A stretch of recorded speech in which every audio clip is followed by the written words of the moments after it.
కాళ్ళకు దండం పెట్టేటప్పుడు కూడా చాలా మందికి దండం ఎలా పెట్టాలో తెలియదు. ఒకటేసారి పెట్టాలి వంగి.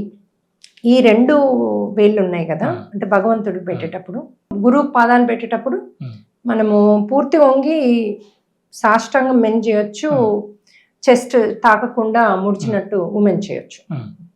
ఒకటేసారి పెట్టాలి. రెండోసారి పెడితే నువ్వు మళ్ళీ బ్యాక్ ఇచ్చేస్తున్నావు. వాళ్ళది శక్తి తీసుకున్నారు, మళ్ళీ బ్యాక్ ఇచ్చేస్తారు రెండోసారి పెడితే. ఇక మూడోసారి పెడితే అర్థం లేదు, అయిపోతుంది. సో ఒకటేసారి మనస వాచ కర్మన ఏదో మాట్లాడుతున్నప్పుడు గురువు పెట్టద్దు, వాళ్ళు చెప్పులు వేసుకున్నప్పుడు పెట్టద్దు. చెప్పులు తేమని చెప్పాలి మనం, నేను పెడతాను అని చెప్పాలి, వాళ్ళ దృష్టి మన మీద పడాలి. పెడతాను అని చెప్పినప్పుడు వాళ్ళు ఎవరితోనో మాట్లాడుతూ ఉంటే ఆగాలి. వాళ్ళు మీ వంక మీ అందు ధ్యాస ఉంచి అప్పుడు దండం పెట్టాలి. దండం పెట్టినప్పుడు వాళ్ళు మీకు దీవెనలు ఇస్తారు. ఆ దీవెన మీకు రావాలంటే ఆ 2 ఫోకస్ ఉన్నప్పుడే దండం పెట్టాలి, లేకపోతే పెట్టకండి.